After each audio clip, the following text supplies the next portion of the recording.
الحمد لله وكفى وسلام على عباده الذين اصطفى أما بعد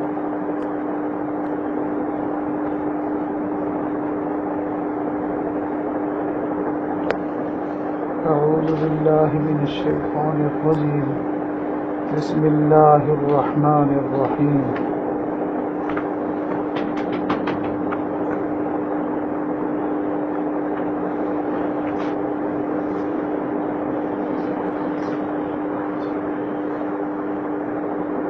يا أيها الذين آمنوا اذكروا الله ذكرا كثيرا وسبحوه بكرة وأصيلا. وقال الله تعالى في مقام آخر والذاكرين الله كثيرا والذاكرات أعد الله لهم مغفرة وأجرا عظيما. صدق الله العظيم. وقال رسول الله صلى الله عليه وسلم لكل شيء استقالة وسقالة القلوب ذكر الله أو كما قال عليه الصلاة والسلام. سبحان ربك رب العزة عما يصفون وسلام على المرسلين والحمد لله رب العالمين. اللهم صل على سيدنا محمد وعلى آل سيدنا محمد وبارك وسلم. اللهم صل على سيدنا محمد وعلى آل سيدنا محمد وبارك وسلم. اللهم صل على سيدنا محمد وعلى آل سيدنا محمد وبارك وسلم. اللہ رب العزت کا ارشاد ہے یا ایھا الذین آمنوا اذکروا اللہ ذکرا کثیرا وسبحوہ بکرۃ واصیلا. اے ایمان والو، اللہ کا ذکر کثرت کے ساتھ کرو. اللہ کا ذکر کثرت کے ساتھ کیسے کیا جائے؟ یہ چیز انسان کو سیکھنے سے آتی ہے. دنیا کا ہر چھوٹا بڑا کام انسان سیکھتا ہے تو اسے کرنا آتا ہے.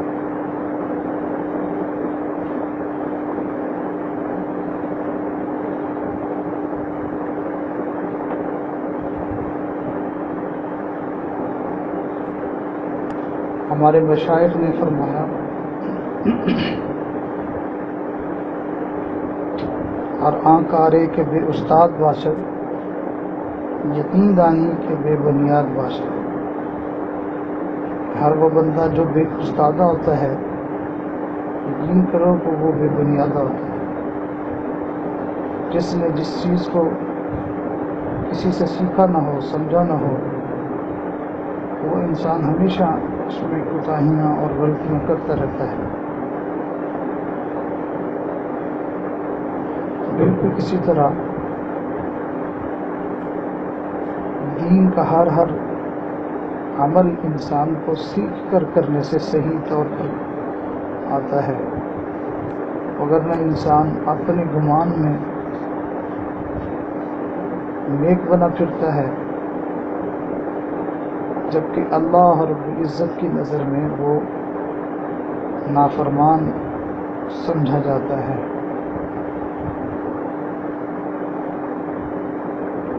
دین کا ہر حکم اور ہر عمل ہمیں اپنے بڑوں سے سیکھ کر کرنا چاہیے. حتیٰ کہ چھوٹا سا عمل ہے وضو کرنا.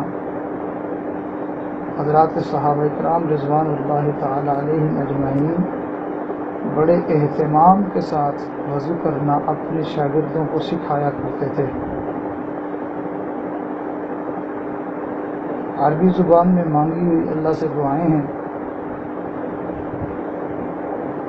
اب عربی کے اندر ان دعاؤں کو پڑھنا یہ کون سا مشکل کام ہے، لیکن صحابہ کرام فرماتے ہیں کہ ہم نبی علیہ السلام نے یہ دعائیں ایسے ایک حرف کر کے سکھائیں جیسا کہ قرآن مجید ایک حرف کر کے ہمیں سکھایا. انسان کو دین کا ہر عمل سیکھ کر کرنا چاہیے۔ ہمارے مشائخ اپنے متعلقین کو، اپنے بچوں کو، اپنے شاگردوں کو، اپنے چھوٹوں کو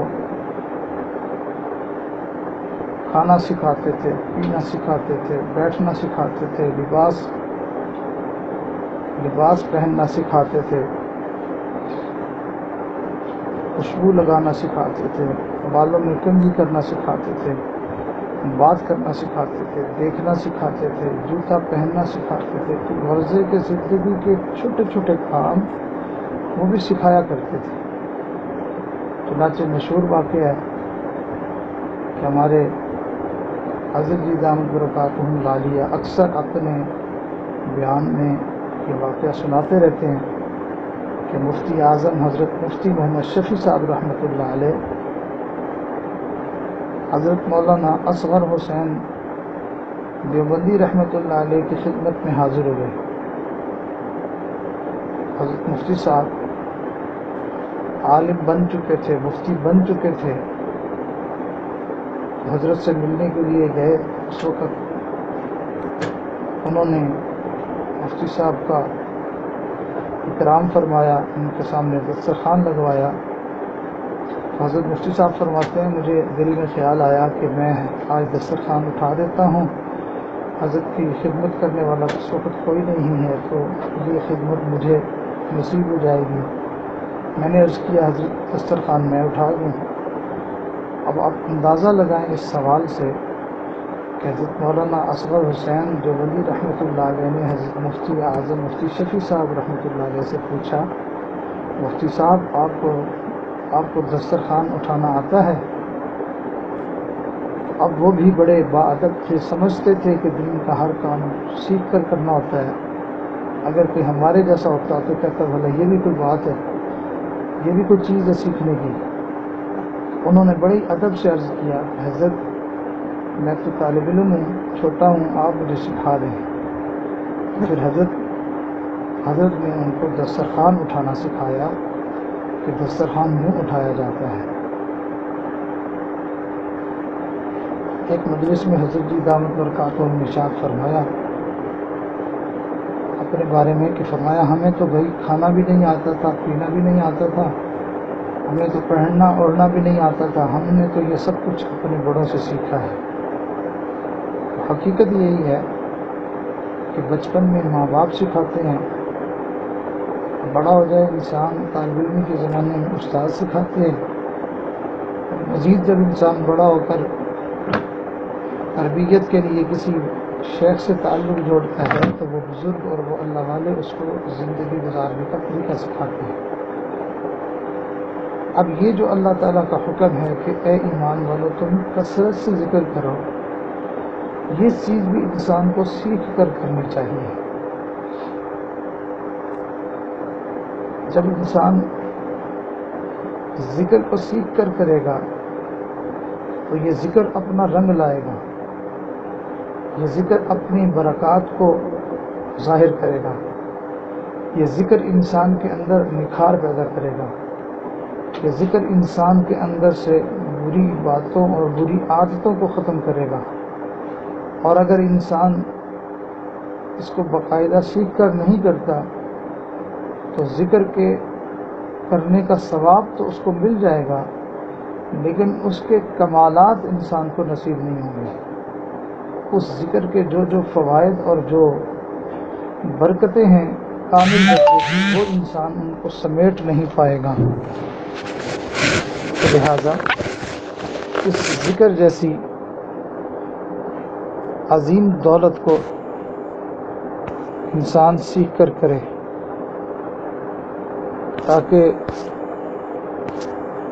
کامل درجے کی برکتیں انسان کو نصیب ہو جائیں۔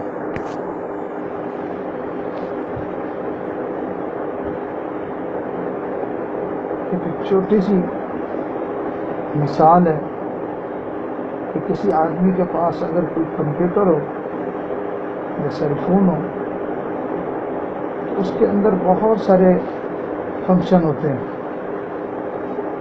جو کہ انسان ان سے فائدہ اٹھا سکتا ہے.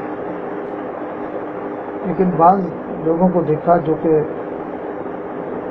پرانے لوگ ہیں، بڑی عمر کے لوگ ہیں، ان پڑھ لوگ ہیں، انہوں نے کئی مرتبہ موبائل جیب میں رکھا ہوتا ہے صرف ٹائم دیکھنے کے لیے، باقی ان کو کسی چیز کا کوئی پتہ نہیں ہوتا، جبکہ اس میں تو درجنوں فائدے کی چیزیں ہیں، انسان اس سے فائدہ اٹھا سکتا ہے.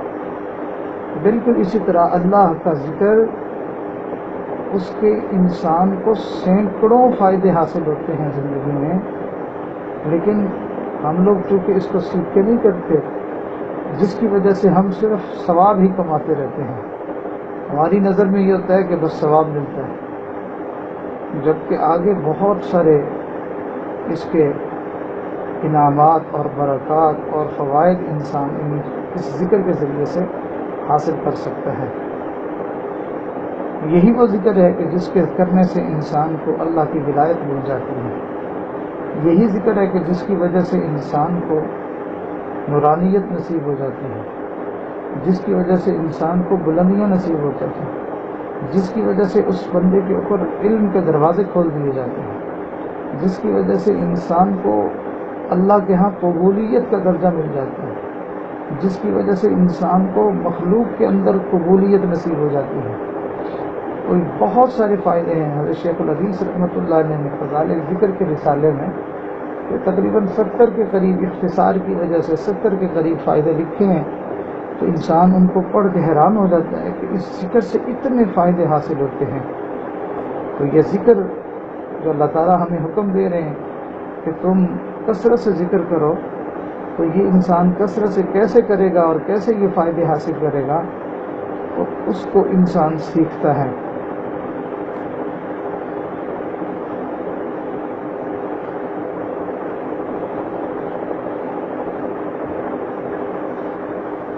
جیسے انسان جسمانی طور پر بیمار ہو جائے تو دوائی تو اس کو میڈیکل سٹور سے مل جاتی ہے، لیکن خود سے دوائی خرید کر کے میرے پاس پیسے ہیں میں جو چاہوں دوائی خرید لوں تو انسان کھانا شروع کر دے، تو اس سے انسان کو صحت نصیب نہیں ہوتی، بلکہ الٹا انسان زیادہ بیمار ہو جاتا ہے، کئی مرتبہ موت آنے کا سبب بن جاتا ہے.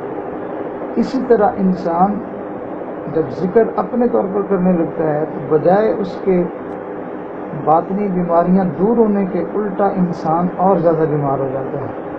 وہ عجب میں مبتلا ہو جاتا ہے، خود پسندی میں مبتلا ہو جاتا ہے، وہ اپنے آپ کو بڑا نیک سمجھنے لگ جاتا ہے، بڑا بزرگ سمجھنے لگ جاتا ہے، تکبر کا مریض بن جاتا ہے.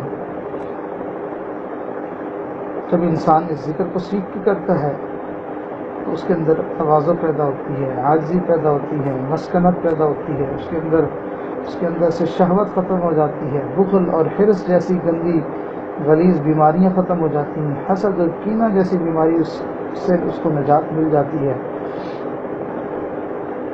اندر سے انسان سچا اور سچا انسان جو ہے وہ ظاہر ہو جاتا ہے، جو کہ ایک ایسا بندہ بن کر زندگی گزارتا ہے کہ اس کی زندگی سے اللہ کی دھرتی بھی خوش ہوتی ہے.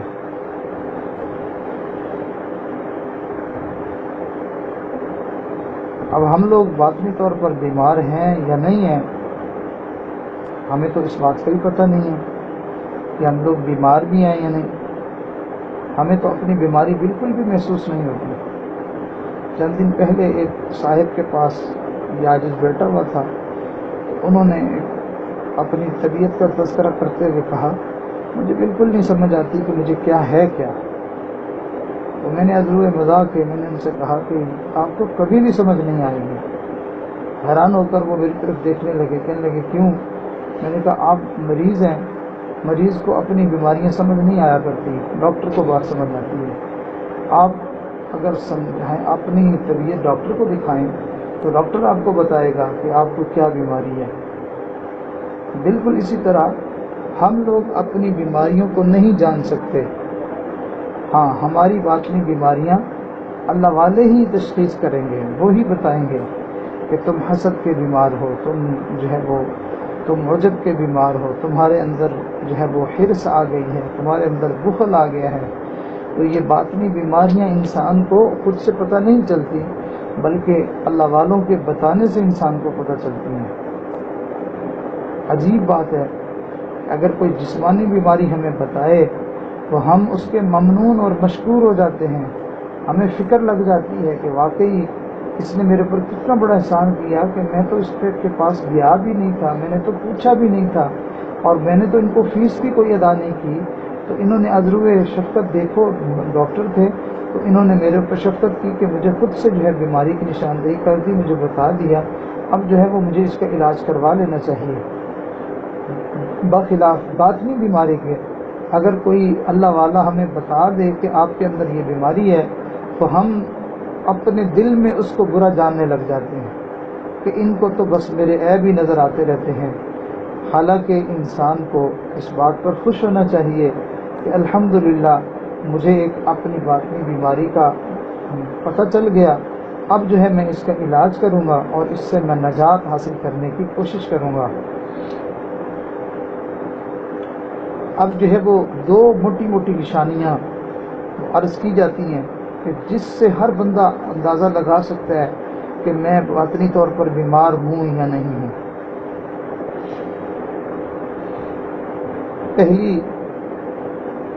پہلی علامت یہ ہے کہ ہم اپنے آپ کو پرکھیں، ہم اپنے آپ میں جھانکیں، ہم دیکھیں کہ اگر ہمارے دل کی یہ کیفیت ہے کہ ہم لوگ دوسروں کے سامنے اور ہوتے ہیں اور تنہائی میں ہم اور ہوتے ہیں، اگر ہماری حالت تنہائی کی اور ہے اور لوگوں کے سامنے کی حالت اور ہے، تو سمجھ لیں کہ میں باطنی طور پر بیمار ہوں۔ جیسے ہی کوئی دوسرا شخص ہمیں ہماری حالت سے مطلع ہو تو ہم فوراً اپنے آپ کو ٹھیک کریں، اور ہم چاہیں کہ میری اس حالت کا کسی کو پتہ نہ چلے، تو یہ ہمارے باطن کے بیمار ہونے کی علامت ہے۔ گویا کہ ہمارے اندر یہ دوگلا پن ہے، ہم اپنے اندر منافقت والی خصلت رکھتے ہیں، ہم اللہ کے سامنے کچھ اور ہیں، ہم لوگوں کے سامنے کچھ اور ہیں۔ ہم نے دو چہرے بنائے ہوئے ہیں، ایک مخلوق کے لیے اور ایک اللہ کے لیے۔ مخلوق والا چہرہ ہم نے بڑا اچھا بنایا ہے، نیکی والا، پرہیزگاری والا، اور اللہ کے سامنے جو ہمارا چہرہ ہے وہ گناہوں والا ہے اور گندگیوں والا ہے، اور یہی بیماری بڑھتے بڑھتے بالآخر انسان کے دل سے ایمان کو ختم کر دیتی ہے، اور ایک وقت آتا ہے کہ انسان منافق بن کر مر جاتا ہے۔ تو اللہ تعالی ہمیں اس بیماری سے محفوظ فرمائے اور ہمیں دوگلا پن اور منافقت جیسی غلیظ بیماری سے جو ہے وہ نجات نصیب کرے، ہمیں اپنے علاج کی اللہ تعالیٰ فکر عطا فرمائے۔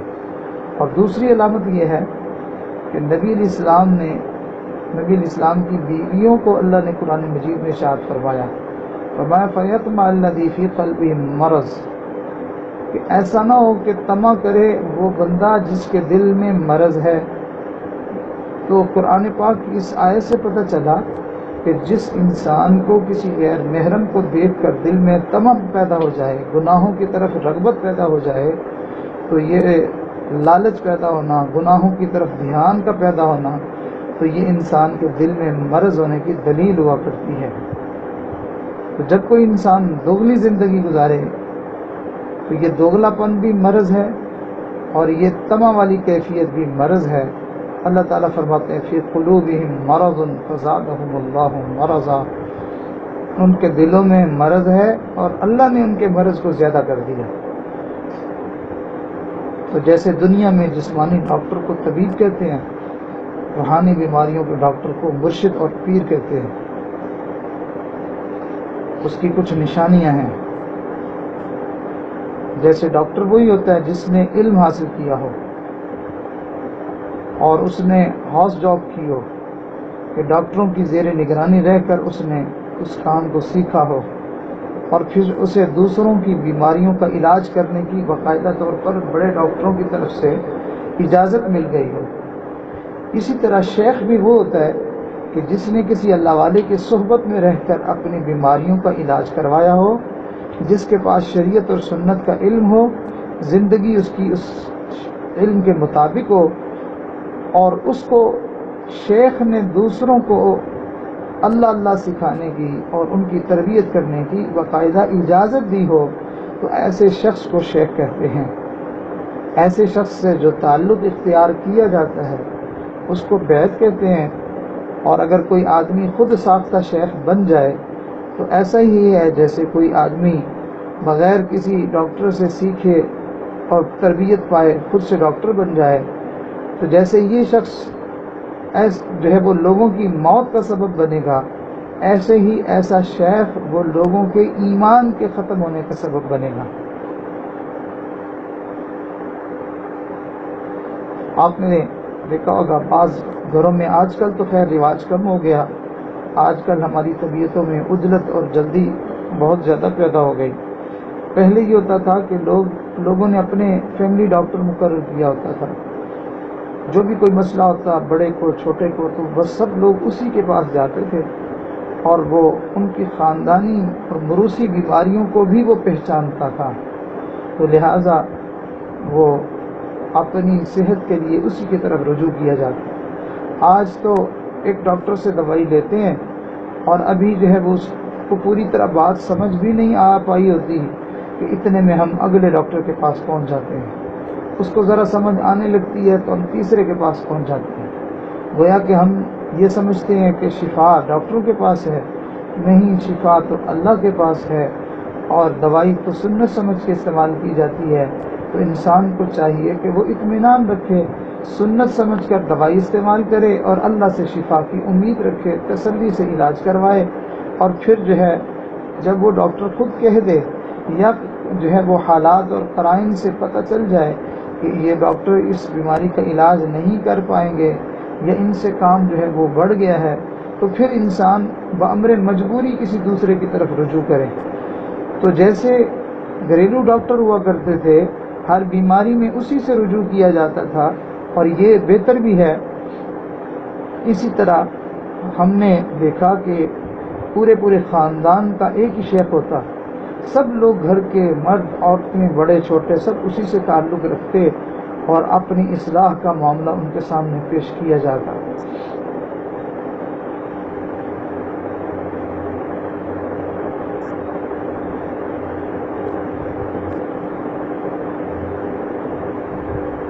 تو شیخ سے تعلق رکھنے کی کیا ترتیب ہوتی ہے؟ جب انسان کوئی علاج کے لیے جاتا ہے کسی ڈاکٹر کے پاس تو وہ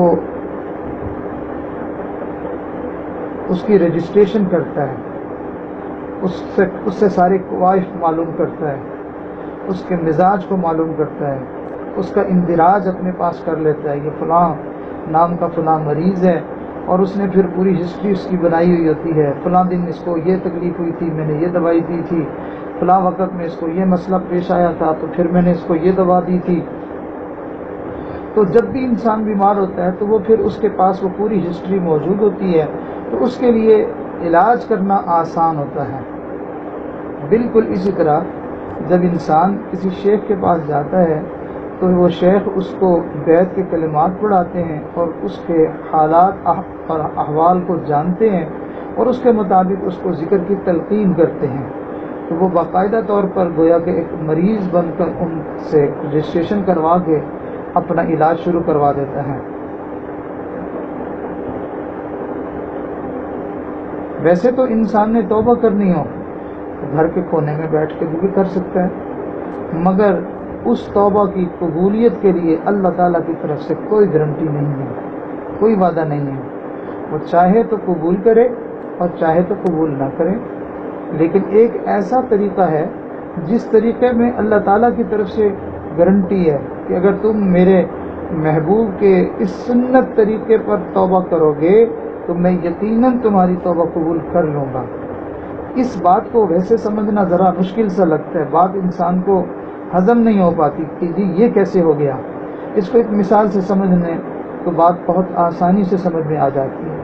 وہ یہ ہے کہ دیکھیے، دو آدمی آپس میں کچھ بات طے کرتے ہیں، سادہ کاغذ پر لکھ لیتے ہیں، اور کسی اختلاف کے موقع پر وہ کورٹ میں جاتے ہیں تو اس کو جو ہے وہ عدالت اس سادے کاغذ کی تحریر کو دیکھتی ہے تو کوئی ویلیو نہیں ملتی، اس کو کوئی اہمیت نہیں دیتے، وہ کہتے ہیں جی ہمارے پاس تو بس آپ جو ہے وہ اسٹامپ پیپر لائیں، سرکاری کاغذ لائیں۔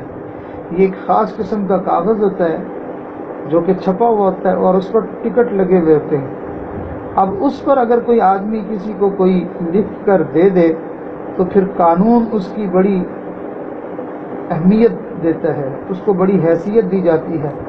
کسی طرح گھر میں توبہ کرنا سادہ کاغذ پر لکھنے کی مانند، اور کسی شیخ کے ساتھ توبہ کرنا یہ اسٹامپ پیپر لکھنے کی مانند ہے۔ لہذا اللہ تعالیٰ کے یہاں ایسی توبہ جلدی قبول ہو جاتی ہے۔ نبی علیہ السلام نے صحابہ کرام سے کئی طرح کی بیعت لی پوری شریعت پر عمل کرنے کے لیے، یہ شریعت کے کسی ایک جز پر عمل کرنے کے لیے کسی کے پاس عہد کرنا، اس کو بیعت کہتے ہیں۔ تو صحابہ کرام سے مختلف طریقوں کی بیعت لی گئی۔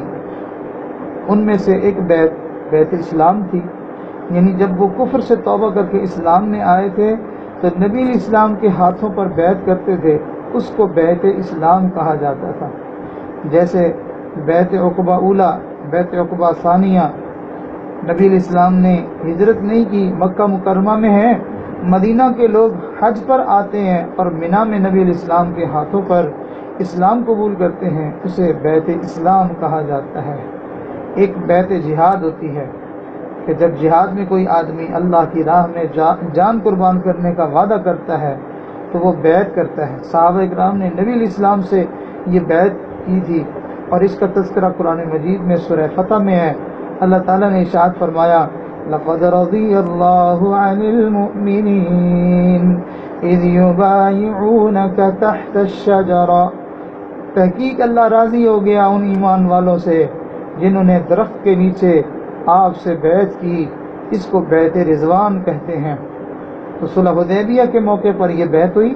صحابہ اکرام کو اس پر بڑا ناز تھا، بڑی دل میں خوشی تھی، وہ اس وجہ سے وہ خوشی میں شعر پڑھا کرتے تھے، کرتے تھے نحن الذین بایعوا محمدا، نحن الذین بایعوا محمدا علی الجہاد ما بقینا ابدا۔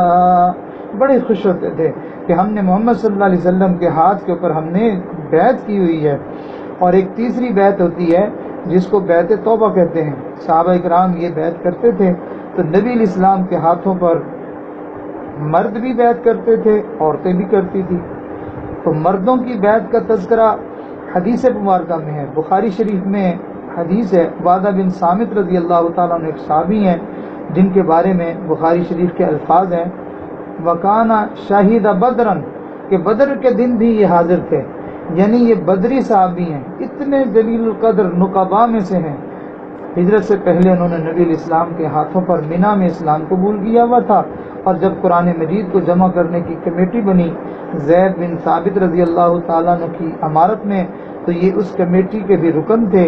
اتنے جلیل القدر صحابی، وہ کہتے ہیں کہ ہم بہت سے صحابہ کرام نبی علیہ السلام کی خدمت میں حاضر تھے کہ اللہ کے محبوب نے اپنا ہاتھ پھیلایا اور فرمایا تم مجھ سے بیعت کیوں نہیں کرتے؟ ہم نے عرض کیا اے اللہ کے نبی کس بات پر بیعت کریں؟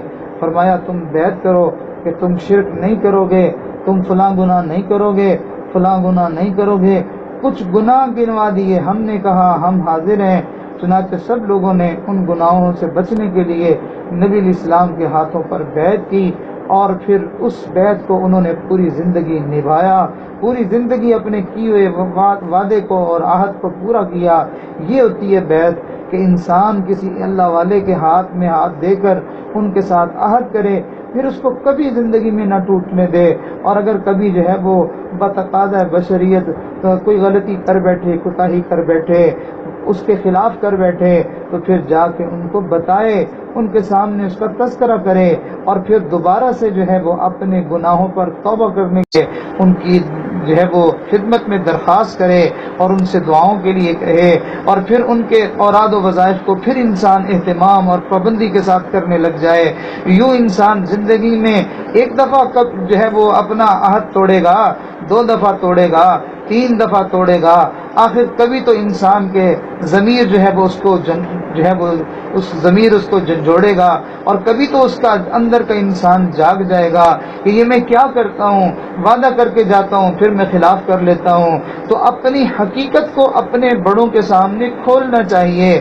یہ جو انسان منافق بنا پھرتا رہتا ہے کہ اوپر سے جو ہے وہ تسبیحات اور ذکر اور مراقبے اور سب مشائخ کے سامنے جو ہے وہ شکل و صورت نیکوں جیسی، اور اندر میں یہ سمجھنا کہ ان کو کس بات کا پتہ ہے، ارے ان کو تو کسی بات کا پتہ ہے یا نہیں، اللہ کو تو پتہ ہے کہ اس نے جو وعدہ کیا تھا، یہ وعدہ کی کتنی پاسداری کرنے والا ہے، یہ کتنا وعدہ خلافی کرنے والا ہے، یہ کتنا پکا مومن ہے، یا کہ اس کے اندر منافقت بھری ہوئی ہے۔ اس لیے کہ ایمان کا تعلق تو اللہ کے ساتھ ہے، کسی بندے کے ساتھ نہیں ہے۔ ایمان کے اوپر ساری خیروں کے وعدے، ایمان کے اوپر ساری برکتوں کے وعدے، ایمان کے اوپر ساری نصرت کے وعدے، ایمان کے اوپر جنت کے وعدے۔ اب جب اس کے پاس ایمان ہی نہیں رہے گا، وہ منافق ہو کر مرے گا، تو ان بزرگوں کا کیا نقصان ہے، ان جس کے ساتھ بیعت کی تھی اس کا کیا نقصان ہے؟ نقصان تو پھر اپنا ہی ہوا۔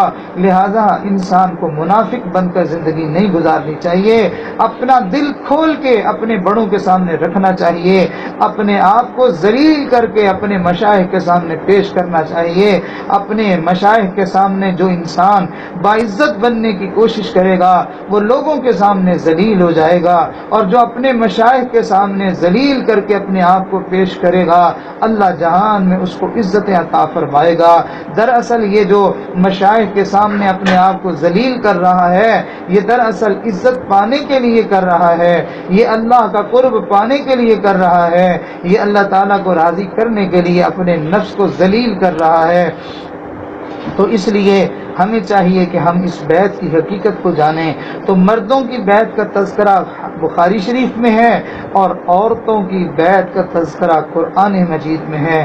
چنانچہ سورہ الممتحنہ میں اللہ تعالیٰ ارشاد فرماتے ہیں، یا ایھا النبی اذا جاءک المؤمنات یبایعنک على ألا يشركن بالله شيئا ولا يسرقن ولا يزنين ولا يقتلن أولادهن ولا يأتين ببهتان يفترينه بين أيديهن وأرجلهن ولا يعصينك في معروف فبايعهن واستغفر لهن الله ان اللہ غفور رحیم۔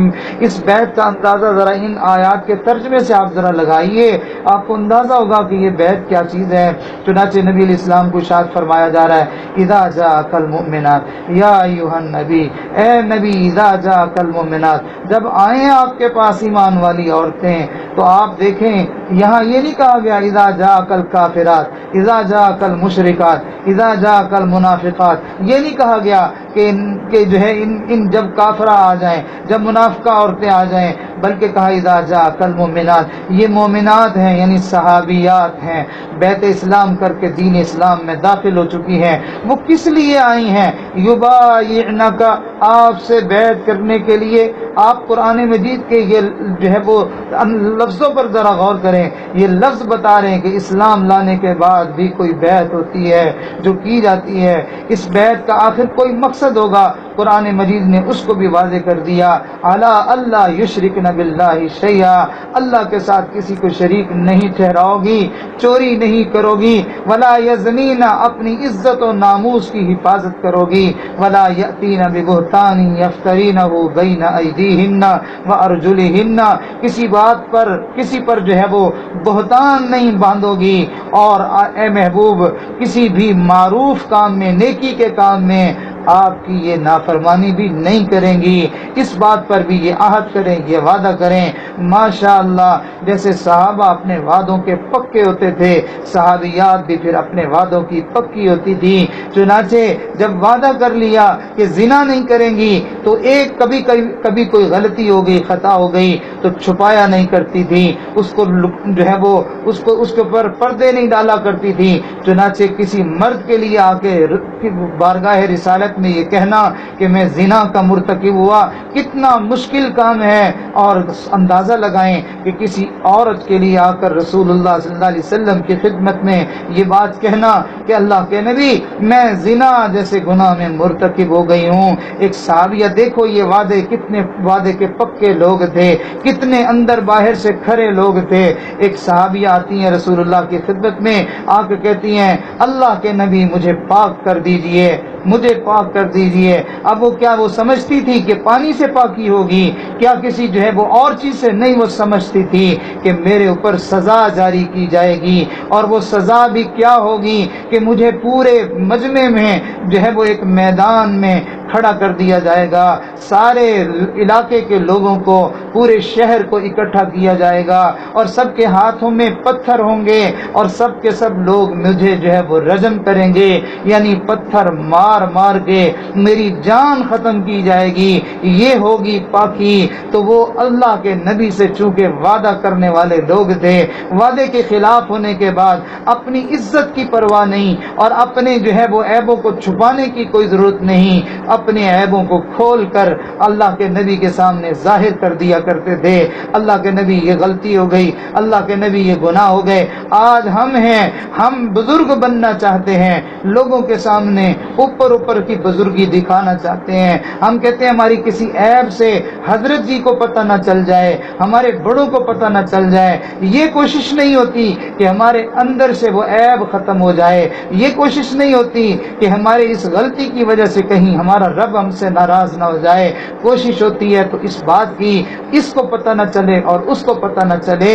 منافق بھی تو ایسے ہی کیا کرتے تھے کہ بس کسی کو پتہ نہ چلے کہ ہم اندر سے کیا ہیں۔ لہٰذا ہمیں چاہیے کہ ہم اپنی بیعت کو پکا کریں۔ یہ بیعت ہوتی ہے وعدہ کرنا کہ میں فلاں گناہ نہیں کروں گا، لہٰذا پھر زندگی بھر نہیں کریں گے، اور اگر خدا نہ خواستہ وہ کر بیٹھیں تو پھر انسان اپنی بیعت کو تازہ کرے، اپنے شیخ کو اس کی اطلاع کرے، اور اپنی ٹوٹی ہوئی بیعت کی تجدید کرے۔ تو آپ نے ارشاد فرمایا، اللہ نے ارشاد فرمایا مایعہن، اے نبی جی جب وہ آپ سے بیعت کرنے کے لیے آ جائیں تو فبایعہن، آپ ان عورتوں کو بیعت کر لیجئے، واستغفر لہن اللہ، یہ ہے اصل راز بیعت کا کہ یہ عورتیں توبہ کریں گی، یہ توبہ کرنے کے لیے آئی ہوئی ہیں، جو اس نیت سے آئی ہیں اے محبوب آپ بھی ان کے لیے توبہ کیجئے، آپ ان کے لیے اللہ سے بخشش طلب کیجئے۔ پھر کیا ہوگا؟ پھر اللہ نے مہر لگا دی ان کی بخشش پر، ارشاد فرمایا ان اللہ غفور الرحیم، یقین جانو اللہ بڑا بخشنے والا، بڑی رحمتیں کرنے والا ہے۔ یعنی کیا مانا کہ اللہ نے انا کا لفظ لگا کر، تاکید لگا کر گویا کہ مہر کا ٹھپا لگا دیا کہ ان کی توبہ قبول ہو گئی۔ لہذا رسول اللہ صلی اللہ علیہ وسلم کے نائبین، رسول اللہ صلی اللہ علیہ وسلم کے وارثین، جن کو علماء، جن کو خلفاء، اور جن کو جو ہے وہ مشائخ کہا جاتا ہے، جن کی سند اور جن کا جو ہے وہ سندوں کا اتصال سیدھا رسول اللہ صلی اللہ علیہ وسلم تک جا پہنچتا ہے، ان کے ہاتھ پر جب انسان توبہ کرتا ہے تو اس کی توبہ قبولیت والی ہوتی ہے، اس کی توبہ یقینی ہوتی ہے۔ چنانچہ نبی علیہ السلام جب تک دنیا میں موجود تھے تو یہ عمل آپ فرمایا کرتے تھے، آپ دنیا سے پردہ فرما گئے، اب جو کام اللہ کے نبی کیا کرتے تھے اب وہ آپ کے نائب وہ کام کرتے ہیں۔ نبی علیہ السلام دنیا میں موجود تھے، نماز اللہ کے نبی پڑھاتے تھے، آپ دنیا سے پردہ فرما گئے، آپ کے نائبین نے نمازیں پڑھائیں، آپ اللہ کے نبی نکاح پڑھایا کرتے تھے، آپ جو ہے وہ دنیا سے پردہ فرما گئے، نکاح نائبین پڑھانے لگے۔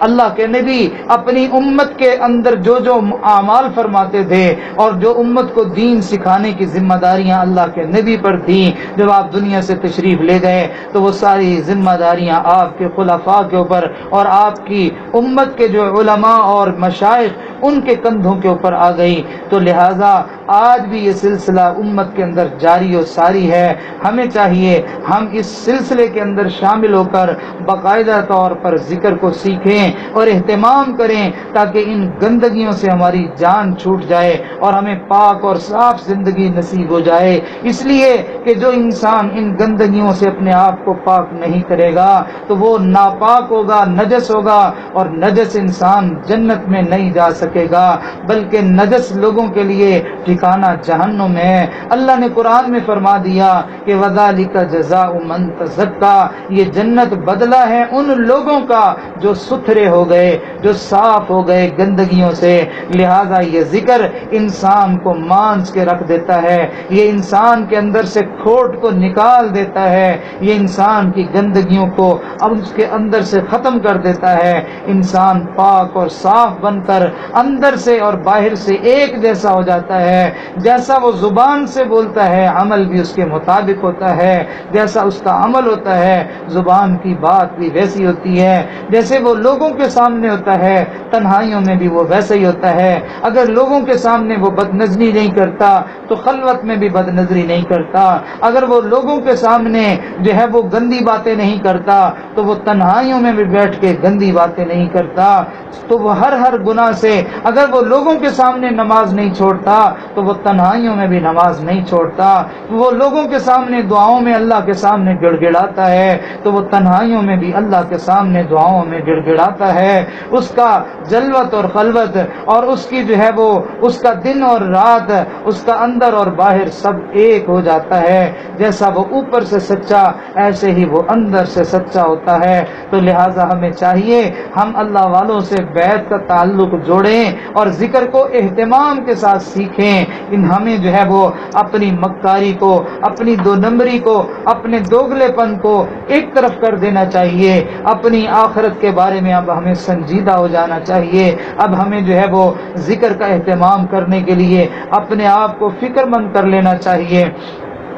یہ مشائخ ذکر بتانے سے پہلے یہ توبہ کی بیعت کرواتے ہیں تاکہ پچھلے گناہ معاف ہوں اور آئندہ نیکوکاری کی زندگی نصیب ہو.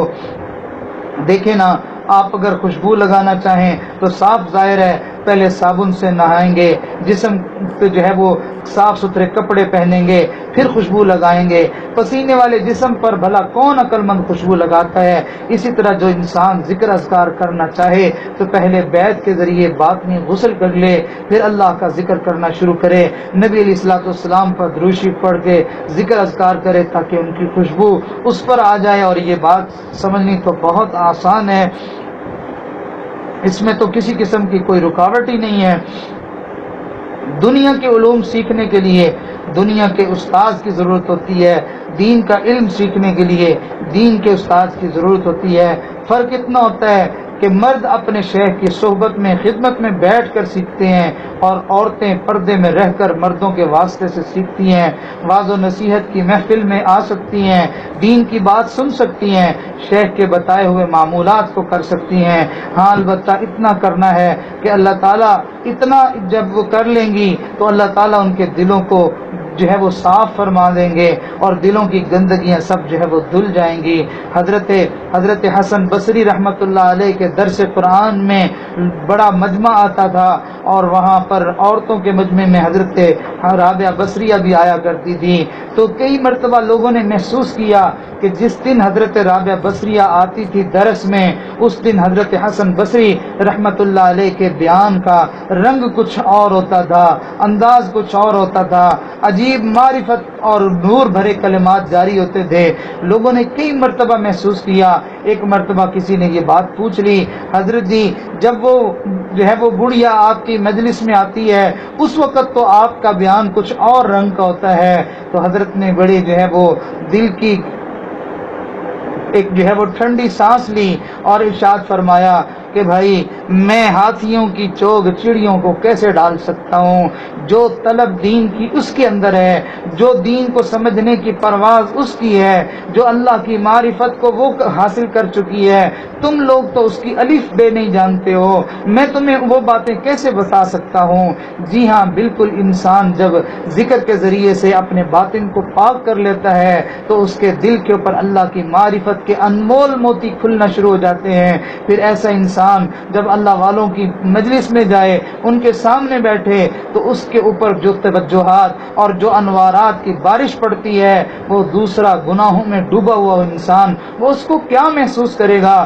گناہوں میں پڑا ہوا انسان کسی شیخ کامل کے سامنے جا کے بیٹھ جائے، اس کو ایسا ہی لگے گا جیسے یہ کوئی عام سا بندہ ہے، اس کے اندر تو کوئی باطنی کیفیت ہی نہیں ہے، کوئی رنگ ہی نہیں ہے۔ یہی وجہ تھی کہ کافر لوگ کسی ولی نہیں بلکہ وقت کے نبی علیہ السلام کے سامنے جاتے تھے تو ان کو اس وقت کے نبی علیہ السلام کی زندگی میں کوئی فرق ہی نظر نہیں آتا تھا۔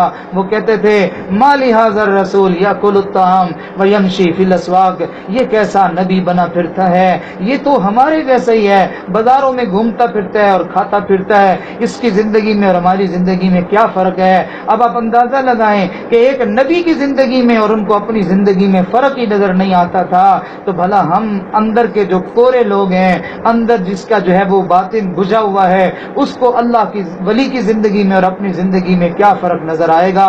ہاں جس نے اپنے باطن کو مانجا ہوا ہو، ستھرا کیا ہوا ہو، وہ چند لمحے کسی اللہ والے کی صحبت میں بیٹھ جائے تو مہینوں مہینے اس کے انوارات محسوس کرتا رہتا ہے کہ مجھے وہاں بیٹھ کر یہ مل گیا، مجھے یہ ملا اور مجھے یہ سمجھ آئی۔ ہاں اس کو واقعی سمجھ میں آتا ہے، اور جب انسان کے دل میں شکوے، شکایات، اعتراضات اور جو ہے وہ اس قسم کی باتیں دلوں میں پیدا ہو جائیں تو پھر دل پہ پردے آ جاتے ہیں، پھر اللہ والوں کا وہ باطنی نور بند ہو جاتا ہے، وہ فیضان کے سلسلے منقطع ہو جاتے ہیں، پھر انسان کو وہ نعمت نصیب نہیں ہوا کرتی۔ تو لہذا دیکھیے اللہ تعالیٰ جب کسی کو نوازنا چاہتے ہیں تو بزرگوں کے اوپر سے اللہ تعالیٰ جو ہے وہ پردے ہٹاتے ہیں، اور پھر جس کی قسمت اچھی ہوتی ہے اس کو باطنی نور اللہ ولیوں کا دکھا دیتے ہیں۔ چنانچہ ہمارے حضرت جی کے ساتھ بھی ایک ایسا ہی واقعہ پیش آیا۔ ہمارے حضرت کو ہزاروں لاکھوں لوگ دیکھنے والے، لیکن بہت سارے لوگ ہیں جو دیکھ کے اعتراض کرتے ہیں، جو دیکھ کر جو ہے وہ برا بھلا کہتے ہیں اور طرح طرح کے الزامات لگاتے ہیں، مگر جس انسان کو اللہ کی طرف سے نعمت نصیب ہونی ہوتی ہے، اللہ اپنے اولیاء کی نورانیت اس کے اوپر ظاہر کر دیا کرتے ہیں۔ حضرت فرماتے ہیں میں ایک مرتبہ کسی باہر ملک میں جو ہے کافروں کے ملک میں ایئرپورٹ پہ بیٹھا ہوا تھا، میں نے دیکھا ایک نوجوان بڑا خوبصورت حسین نوجوان ہے اور اس کے ہاتھ میں شراب کی بوتل ہے، وہ پیتا ہوا جا رہا ہے، اس کی میرے اوپر نظر پڑی، 2-4 قدم کے بعد وہ بوتل کو ٹوکری میں پھینک کر میری طرف آ گیا اور میرے پاس آ کر کہنے لگا کہ جی میں آپ جیسا بننا چاہتا ہوں۔ حضرت فرماتے ہیں جب وہ میرے قریب ہوا یہ کہنے کے لیے، اس کے منہ سے مجھے شراب کی بدبو آ رہی تھی، تو میں نے دل میں سوچا کہ شاید یہ اس نے شراب پی ہوئی ہے، یہ جو ہے وہ نشے میں ہے، یہ کوئی جہاز ہے جو اس وقت پرواز کر رہا ہے، تو ایسے ہی جو ہے وہ مستی میں اس نے ایسی بات کہہ دی۔ تو میں نے کہا کہ جی آپ کو میرے کپڑے اچھے لگے ہیں؟ کہنے لگا نہیں، آپ کے چہرے پہ ایک نور ہے جس نے میرے دل کی تار کو ہلا دیا ہے، میں آپ جیسا بننا چاہتا ہوں۔ حضرت نے فرمایا میرے دل میں خیال آیا کہ شاید اس کی ہدایت کا وقت آ چکا ہے۔ میں نے جب یہ محسوس کیا کہ یہ ایسا سنجیدگی سے کہہ رہا ہے، میں نے کہا کیوں نہیں، تم مجھ جیسے نہیں تو مجھ سے بھی بہتر بن سکتے ہو۔ کہنے لگا اچھا میں ابھی آتا ہوں۔ وہ سامنے گیا ایک جگہ پر، وہاں جا کے اس نے کلی کی، منہ دھویا اور آ کر میرے پاس بیٹھ گیا۔ کہنے لگا کہ دیکھیں میں نے جو ہے وہ میں نے باہر ملکوں سے بڑی ڈگریاں حاصل کی ہوئی ہیں اور میری بڑی اعلیٰ جاب ہے، اور آپ نے دیکھا میری کیسی جوانی ہے اور کیسا میرا حسن ہے، ہر روز مجھے گناہوں کی دعوت ملتی ہے، کوئی دن میرا گناہوں سے خالی نہیں گزرتا، چاروں طرف سے میں لڑکیوں کے گھیرے میں ہوتا ہوں اور ہر روز میں گناہ کرتا ہوں، بھلا میں کیسے جو ہے ان گناہوں سے بچ سکتا ہوں؟ حضرت فرماتے ہیں میں نے اس سے کہا کہ دیکھو آپ کے لیے بچنا مشکل ہے، اللہ کے لیے بچا لینا آسان ہے۔ اس نے کہا کیا واقعی میں گناہوں سے بچ سکتا ہوں؟ حضرت فرمانے لگے ہاں میرا اللہ تمہیں بچا لے گا۔ اس نے کہا میں کیا کروں؟ حضرت نے فرمایا تم میرے ساتھ مل کر توبہ کے کلمات پڑھو، اللہ تمہاری توبہ قبول کر لے گا۔ چنانچہ اس نے توبہ کے کلمات پڑھے، حضرت کو اس نے اپنا ایڈریس دیا اور جو ہے وہ کچھ معمولات جو حضرت نے اس کو بتائے وہ پوچھے، کچھ دیر کی یہ مجلس رہی، وہ چلا گیا۔ حضرت فرماتے ہیں کچھ عرصے کے بعد اس نوجوان نے میری طرف جو ہے وہ میری طرف خط لکھا، اور حضرت فرماتے ہیں وہ خط اس نے میں نے اپنے ریکارڈ میں محفوظ کر لیا ہے۔ اس خط میں اس نے دو باتیں لکھی۔ پہلی بات کہ اس نے یہ لکھا کہ میں 5 وقت کی نماز تو پڑھتا ہی ہوں، کبھی کبھی مجھے تہجد بھی نصیب ہو جاتی ہے۔ اور اس پر دوسری بات اس نے بڑی عجیب لکھی، کہنے لگا آج تک میں حیران ہوں کہ میں گناہوں کے سمندر میں رہتا ہوں، میں گناہوں سے کیسے بچا ہوا ہوں، مجھے خود اس بات کی سمجھ میں نہیں آ رہی کہ میں کیسے گناہوں سے بچ گیا ہوں۔ دور بیٹھا کوئی تو دعائیں دیتا ہے، دور بیٹھا کوئی تو دعائیں دیتا ہے، میں ڈوبتا ہوں سمندر اچھال دیتا ہے۔ تو یہ مشائخ جو سلسلہ جو چلتے چلتے صدیق اکبر رضی اللہ تعالیٰ عنہ تک جاتا ہے اور رسول اللہ صلی اللہ علیہ وسلم تک یہ سلسلہ پہنچتا ہے، اس سلسلے کا جو انسان غلام بن جائے اور ان مشائخ کو قدر کی نظر سے دیکھے، عظمت کی نظر سے دیکھے، محبت کی نظر سے دیکھے، تو اللہ اس دیکھنے کی وجہ سے اس کو نور بصیرت عطا فرما دیتے ہیں۔ ان کی محبت کی وجہ سے اللہ اس کو اپنی محبت دے دیتے ہیں۔ ان کے ساتھ ادب اور احترام کا تعلق رکھنے کی وجہ سے اللہ اس کو اپنا تعلق عطا فرما دیتے ہیں۔ پھر اس کے لیے باطنی نعمتوں کے دروازے کھل جاتے ہیں۔ اللہ کے ہاں قبولیت ہوتی ہے، لوگوں کے ہاں قبولیت ہوتی ہے، اللہ کی نعمتوں کے دروازے اس کی طرف متوجہ ہو جاتے ہیں۔ اللہ تعالی ہمیں بھی اپنے مشائخ کی دل و جان سے قدر کرنے کی توفیق عطا فرمائے۔ چنانچہ 1-2 واقعات میرے جو ہے وہ سامنے آ رہے ہیں، میرا جی چاہ رہا ہے کہ ان واقعات کو میں عرض کرتا چلوں۔ ایک واقعہ اور جو ہے وہ حضرت نے سنایا، فرمانے لگے ہم ایک جگہ پر گئے تو وہاں پر جو ہے وہ ایک پولیس والا تھا، حاضر ڈیوٹی SHO تھا، وہ جو ہے وہ اپنے دوستوں کے ساتھ ہماری مجلس میں آیا ہوا تھا۔ حضرت فرماتے ہیں بیان ہوا، بیان کے بعد جو ہے وہ ہم نے توبہ کے کلمات پڑھنے کے لیے لوگوں کو کہا، تو اب وہ جو یار دوست اکٹھے ہو کے آئے ہوئے تھے تو سب نے جو ہے وہ کپڑا پھیلایا گیا توبہ کرنے کے لیے، سب نے کپڑا پکڑا، تو وہ SHO صاحب ویسے ہی بیٹھے ہوئے تھے، تو اس کو دوست کہہ رہے تھے یار تم بھی پکڑ لو، تم بھی پکڑ لو، وہ ان کو انکار کر رہا تھا، مجھے یہ پکڑنے کا کیا فائدہ، میں نے تو زندگی میں اتنے گناہ کیے ہیں، تم جو سوچ سکتے ہو میں نے وہ گناہ کیے ہوئے ہیں، مجھے ان کلمات کے پڑھنے سے کیا ہوگا۔ حضرت فرماتے ہیں میری بھی نظر پڑ گئی جب وہ یوں بول رہے تھے، تو میں نے ان کو کہا کہ بھائی یہ تو خوشی دیاں منگا، جو بندہ خوشی سے چاہے وہ کر لے، آپ کیوں کسی کو مجبور کرتے ہیں۔ تو اس وقت جو ہے وہ صاحب بول پڑے، وہ کہنے لگے حضرت جی میں پڑھنے میں کیا حرج ہے، میں پڑھ لوں گا، لیکن میں سوچ رہا ہوں کہ مجھے یہ کلمات پڑھنے سے کیا فائدہ ہوگا۔ حضرت فرماتے ہیں نہیں، آپ اگر توبہ کر لیں گے آپ کو بھی فائدہ ہوگا۔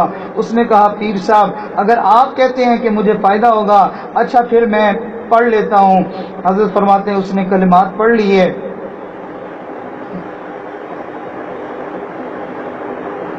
اب فرماتے ہیں جب میں دوبارہ وہاں پر گیا تو میں نے دیکھا کہ عصر کی نماز کے بعد مجھے پیچھے سے آ کے میری آنکھوں کے اوپر ہاتھ رکھ دیے، میری آنکھیں بند کر دی۔ میں بڑا حیران ہوا کہ یہاں کون ہے ایسا میرا بے تکلف دوست۔ تو میں نے جب مڑ کے دیکھا تو میں نے دیکھا کہ وہی وہ پولیس افسر تھے اور ان کے چہرے پہ داڑھی تھی۔ میں نے کہا تھانے دار صاحب، SHO صاحب آپ ہیں؟ آگے سے انہوں نے جواب دیا حضرت تھانے دار تو اس دن سے مر گیا ہے، آپ کا غلام زندہ ہے۔ پھر مسجد کے نمازیوں کے سامنے اس نے کہا، کہنے لگا حضرت اب میں نے چہرے پر سنت سجا لی ہے، میں نیک بن گیا ہوں، تہجد کی نماز روزانہ گھر میں پڑھتا ہوں اور فجر کی اذان روزانہ اس مسجد میں آ کر میں خود دیتا ہوں۔ ایسی برکت ہوتی ہے اس بیت کے کلمات میں کہ انسان کا دل جو ہے وہ بدل کے رہ جاتا ہے۔ اللہ تعالیٰ نے عجیب اس خاندان نقشبند کے بزرگوں کے اندر عجیب تاثیر رکھی ہوئی ہے۔ اللہ تعالیٰ ہمیں اپنے مشائخ کے ساتھ جڑا رہنا نصیب فرمائے۔ حضرت خواجہ فضل علی قریشی رحمۃ اللہ علیہ جو ہمارے دادا پیر تھے، وہ فرمایا کرتے تھے جس نے اس عاجز سے بیت کے کلمات پڑھے اور اس عاجز نے ان کے دل کے اوپر انگلی رکھ کر اللہ اللہ کہہ دیا، اس کو ذکر کے بغیر موت نہیں آ سکتی ہے۔ تو اللہ تعالیٰ اس سلسلے میں بیعت ہونے والوں کو یہ سعادت عطا فرماتے ہیں کہ اللہ تعالیٰ ان کو جو ہے وہ سعادت والی اور ایمان والی موت نصیب فرما دیتے ہیں۔ تو لہٰذا ہمیں چاہیے کہ ہم اس سلسلے کے اندر سچائی کے ساتھ داخل ہوں اور ذکر کو اہتمام کے ساتھ کریں اور اپنے کھوٹ کو اپنے بڑوں کے سامنے کھول کھول کے پیش کریں۔ ہمارے مشائخ نے فرمایا سالک کو چاہیے کہ وہ اپنے شیخ کے سامنے اپنے باطنی احوال ایسے کھول کے رکھ دے جیسے بیٹی اپنی تمام باتیں اپنی ماں کو کھول کے بتا دیتی ہے۔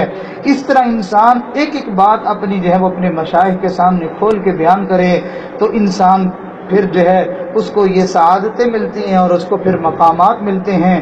اللہ رب العزت سے دعا ہے کہ ہمیں اللہ تعالیٰ کثرت سے ذکر کرنے کی توفیق عطا فرمائے اور ذکر کے انعامات اور اس کی برکات اور فوائد ہمیں خوب خوب سمیٹنے کی سعادت عطا فرمائے۔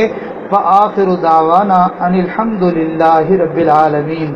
تو جو لوگ بھی اس وقت جو ہے وہ سامعین ہیں، آج پکی سچی توبہ کرنے کے دل میں نیت اور ارادہ کر لیں، اور جو لوگ پہلے سے سلسلے میں شامل ہیں وہ اپنی کئی ساری کوتاہیوں اور غلطیوں کی وجہ سے اگر اپنی بیعت کو توڑ بیٹھے ہیں تو وہ اپنی بیعت کو تازہ کر لیں، اور باقی لوگ جو صرف توبہ کا ارادہ رکھتے ہیں وہ توبہ کی نیت کر لیں، اور جو سلسلے میں شامل ہونا چاہتے ہیں تو وہ توبہ کے ساتھ ساتھ بیعت کی بھی نیت فرما لیں۔ تو یہ عاجز ان کو ذکر کے کلمات بتا دے گا، ذکر کے اوراد و وظائف بتا دے گا، اہتمام سے ان کو کرتے رہیں گے تو انشاءاللہ اس ذکر کی برکت سے ہمیں باطنی بیماریوں سے چھٹکارا نصیب ہوگا اور اللہ کا تعلق نصیب ہوگا۔ اللہ رب العزت ہم سب کا کہنا سننا اپنی بارگاہ میں قبول فرمائے۔ خطبہ سن لیجئے، جو کلمات پڑھائے جائیں سچے دل سے پیچھے پیچھے پڑھیں۔ الحمدللہ وکفی وسلام علی عبادہ الذین اصطفی، اما بعد۔ یہ کلمات پڑھ لیجئے۔ اعوذ باللہ من الشیطان الرجیم، بسم اللہ الرحمن الرحیم، لا الہ الا اللہ محمد الرسول اللہ، آمنت باللہ وملائکتہ وکتبہ ورسلہ والیوم الآخر والقدر خیرہ وشرہ من اللہ تعالی والبعث بعد الموت، آمنت باللہ کما ہوا باسمائہ وصفاتہ وقبلت جمیع احکامہ، اقرار باللسان وتصدیق بالقلب، اشہد ان لا الہ الا اللہ واشہد ان محمدا عبدہ ورسولہ، استغفر اللہ ربی من کل ذنب واتوب الیہ، استغفر اللہ ربی من کل ذنب واتوب الیہ، استغفر اللہ ربی من کل ذنب واتوب الیہ، برحمتک یا ارحم الراحمین۔ ان کلمات کو جنہوں نے توبہ کی نیت سے پڑھا وہ توبہ طائب ہو چکے، اور جنہوں نے توبہ کے ساتھ ساتھ بیعت کی نیت کر لی وہ توبہ طائب ہونے کے ساتھ ساتھ سلسلہ عالیہ نقشبندیہ مجددیہ میں بیعت ہو چکے ہیں۔ چند ایک اوراد و وظائف ہیں، ان کو پابندی کے ساتھ کیا جائے تو اللہ تعالیٰ اپنی محبت اور اپنا تعلق نصیب فرماتے ہیں۔ پہلا عمل ہے استغفار، ایک تسبیح صبح ایک تسبیح شام، استغفر اللہ ربی من کل ذنب واتوب الیہ۔ دوسرا عمل درود پاک، ایک تسبیح صبح ایک تسبیح شام، اللہم صلی علی سیدنا محمد وعلی آل سیدنا محمد مبارک وسلم۔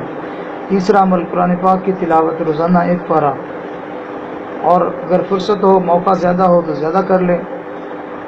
اور چوتھا عمل ہے چلتے پھرتے اٹھتے بیٹھتے سوچوں میں خیالوں میں اللہ کو یاد کرنا۔ اور پانچواں عمل جو ہمارے سلسلے کا عمل بھی ہے اور خاص سبق بھی ہے۔ سبق ہونے کا مطلب یہ ہے کہ یہ سبق یاد ہونے کے بعد اگلا سبق مل جاتا ہے، جو کہ باقی اوراد و وظائف ہیں وہ پوری زندگی وہی رہتے ہیں، وہ نہیں بدلتے، تو یہ سبق انسان کا بدلتا رہتا ہے۔ تو اس کو کہتے ہیں مراقبہ. یہ انسان صبح شام 10-15 منٹ کرے ابتدا میں. اس کا طریقہ بڑا آسان سا ہے کہ آنکھیں بند ہوں، سر جھکا ہوا ہو، دنیا جہان کے تمام خیالات کو دل سے انسان نکال دے اور یہ نیت دل میں جما کے بیٹھ جائے کہ میرے اس دل کے اوپر اللہ تعالیٰ کی طرف سے انوارات و تجلیات جو میرے سلسلے کے بزرگوں کے دلوں میں ہیں وہ ان کے ساتھ روحانی تعلق جوڑنے کی وجہ سے میرے دل میں بھی منتقل ہو رہے ہیں. دل کی ظلمت و سیاہی دور ہو رہی ہے اور میرے دل سے یہ آواز آ رہی ہے اللہ اللہ اللہ اللہ. یہ میرے دل کی آواز ہے اور میں اس کو سن رہا ہوں. تو یہ زبان سے اللہ اللہ کہنا نہیں ہے، سانس بند کر کے اپنے جسم کو جھٹکے دینے کی کوشش نہیں کرنی، بلکہ خاموشی سے اپنے دل کی اللہ اللہ سننی ہے.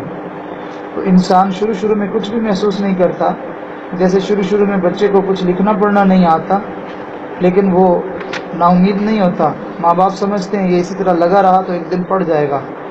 تو اسی طرح انسان اس سلسلے میں بھی لگا رہے تو ایک وقت آتا ہے کہ اس کا دل اللہ اللہ بولنا شروع کر دیتا ہے.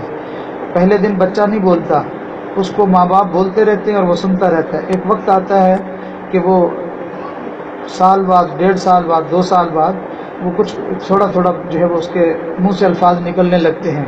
تو ایسے ہی اس دل کو ہم اس کو جو ہے وہ عادی بنائیں گے، کوشش کرتے رہیں گے، ایک دن آئے گا کہ یہ دل اللہ اللہ بولنا شروع کر دے گا. بہرحال انسان کا دل جب اللہ اللہ کرتا ہے تو اس کی بہت ساری علامتیں ہیں. یہ بعد کی باتیں ہیں جو کہ کچھ تفصیل طلب ہیں. تو وہ یہ پھر انسان کو گاہے بگاہے ان کے بارے میں بھی معلومات ملتی رہتی ہے مشائخ سے. تو اللہ تعالی ہم سب کو اپنی یاد والا دل عطا فرما دیں.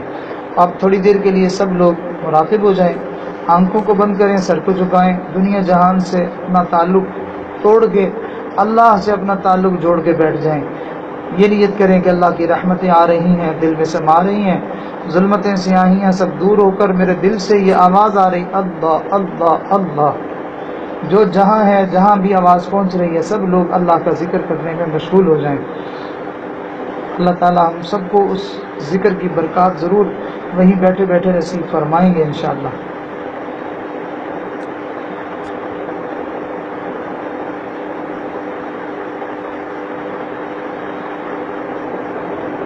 ایک نشہ سا ہے جو چھائے ہے تیرے نام کے ساتھ، ایک نشہ سا ہے جو چھائے ہے تیرے نام کے ساتھ،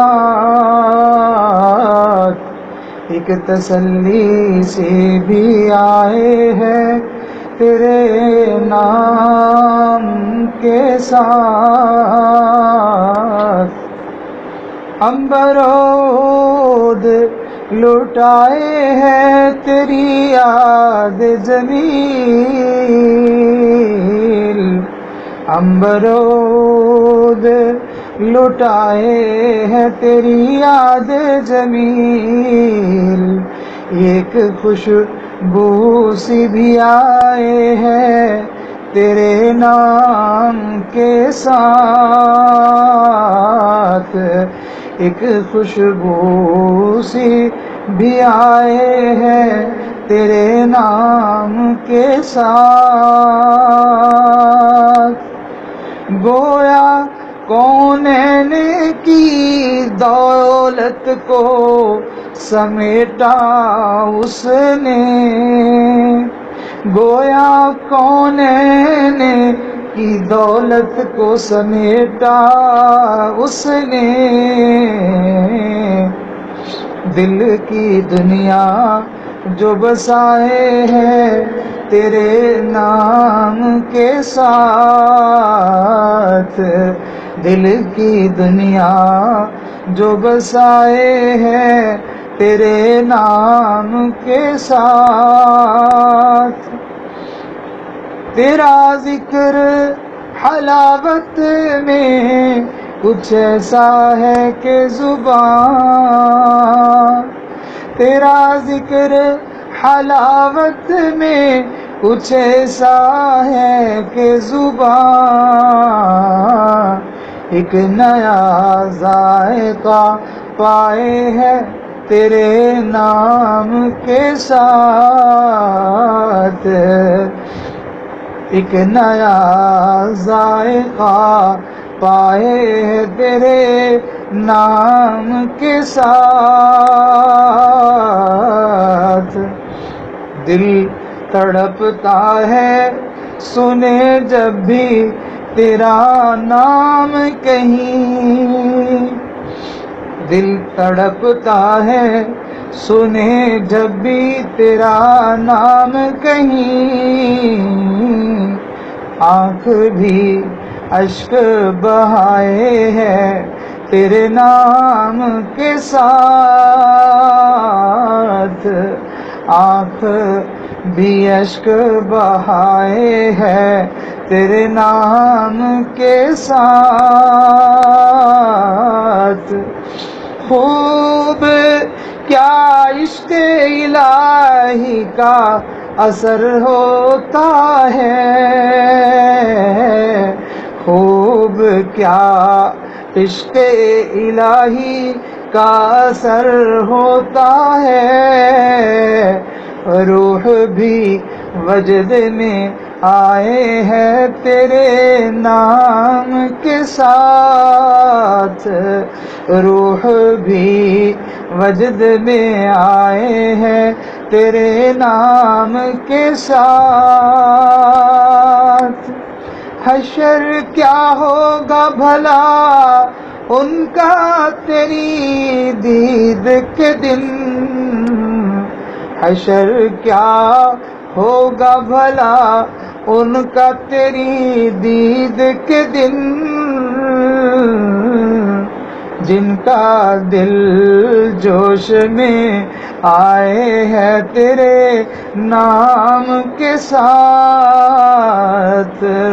جن کا دل جوش میں آئے ہیں تیرے نام کے ساتھ. ایک نشہ سا ہے جو چھائے ہے تیرے نام کے ساتھ. خوب جی بھر کے جو کرتا ہے تیرا ذکر فقیر. خوب جی بھر کے جو کرتا ہے تیرا ذکر فقیر. دل کی ظلمت کو مٹائے ہیں تیرے نام کے ساتھ. دل کی ظلمت کو مٹائے ہیں تیرے نام کے ساتھ. ایک نشہ سا ہے جو چھائے ہے تیرے نام کے ساتھ. ایک تسلی سی بھی آئے ہے تیرے نام کے ساتھ.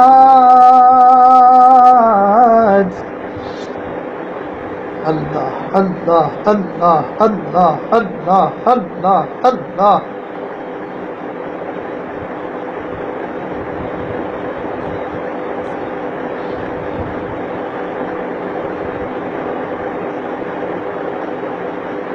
لا الہ الا اللہ محمد الرسول اللہ. دعا کر لیجئے اللہ تعالی ہمیں اپنی ذکر کی دولت عطا فرما دے. جس انسان کو ذکر کی دولت ملتی ہے اس کو گویا کہ دنیا اور آخرت کے خزانے اور سعادتیں اس کو نصیب ہو جاتی ہیں.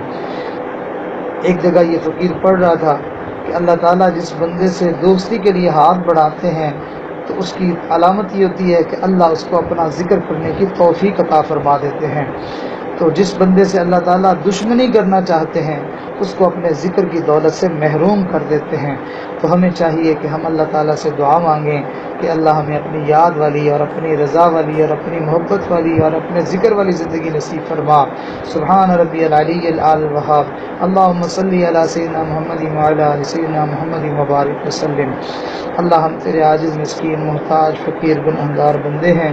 اللہ ظاہر میں بندے ہیں اندر سے بڑے گندے ہیں. ہمارے اندر کی گندگیاں دور فرما. دل کی ظلمتیں سیاہیاں دور فرما.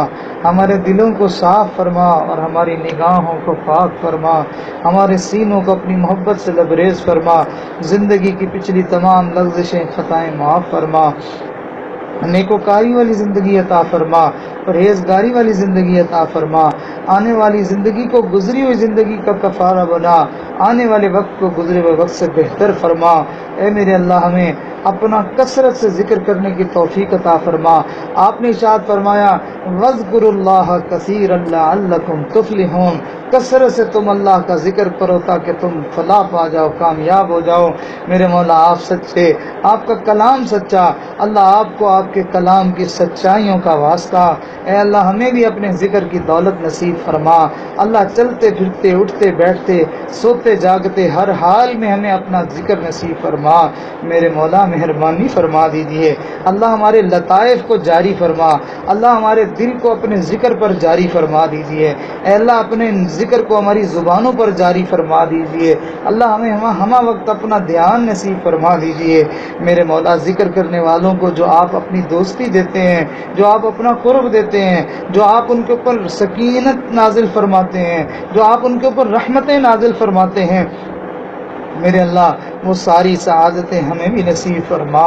اے اللہ یہ جو سلسلہ آپ کے دین کی بات کہنے سننے کا شروع ہوا، اللہ اس کو اپنے ہاں شرف قبولیت عطا فرما۔ جہاں جہاں لوگ اس آواز کو سن رہے ہیں، اللہ ان کی بھی مغفرت فرما، اور ان کی برکت سے ان کے تمام اہل خانہ کی بھی مغفرت فرما۔ اے اللہ ہماری بھی مغفرت فرما، ہمارے والدین کی بھی مغفرت فرما، ہمارے اعزا قاریب رشتہ داروں کی مغفرت فرما، پوری امت کی مغفرت فرما۔ میرے مولا جس قسم کی بلائیں، مصیبتیں، آفتیں انسانوں پر آتی ہیں، اللہ وہ تیرے نام سے ہی ٹلتی ہیں، اللہ تیری یاد کی برکت سے ہی وہ مصیبتیں ٹلتی ہیں۔ اے اللہ اس وقت میں بھی جتنی مصیبتیں بلائیں ہمارے اوپر، پوری قوم کے اوپر، پوری امت پر آ پڑی ہیں، اپنے نام کے صدقے میں ان تمام بلاؤں کو دفع دور فرما، ہمیں اپنی حفاظت نصیب فرما، اپنی پشت پناہی نصیب فرما۔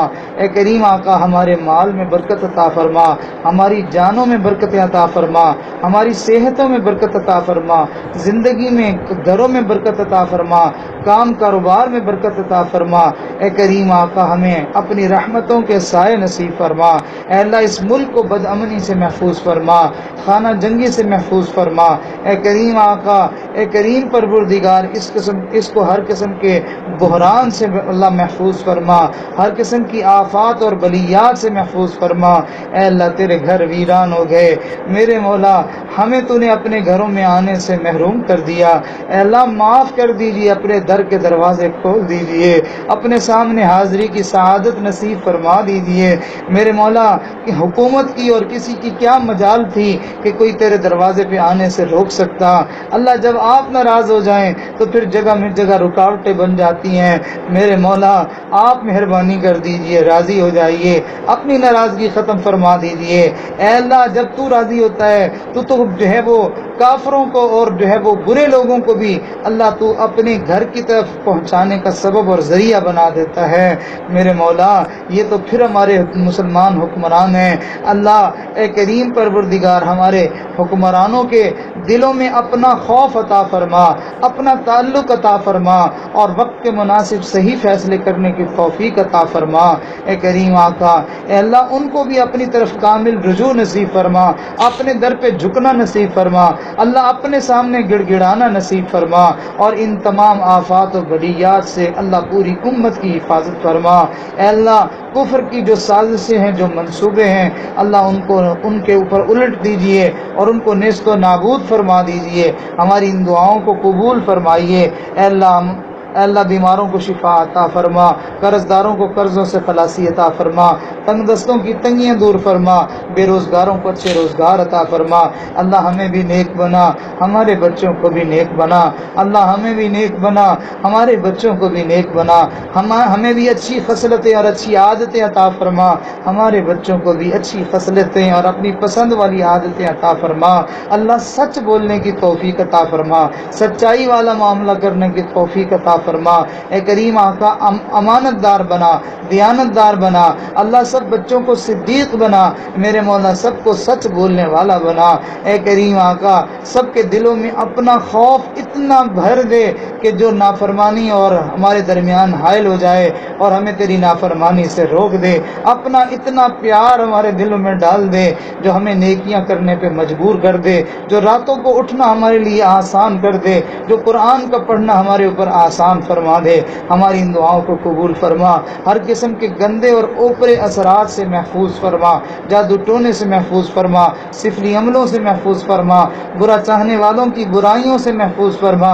ہمیں زندگی میں کبھی بھی بے سہارا نہ فرما، کبھی بھی بے آسرا نہ فرما، کبھی بھی اپنے در سے دور نہ فرما، ہمیشہ اپنی رحمت کے سائے نصیب فرما۔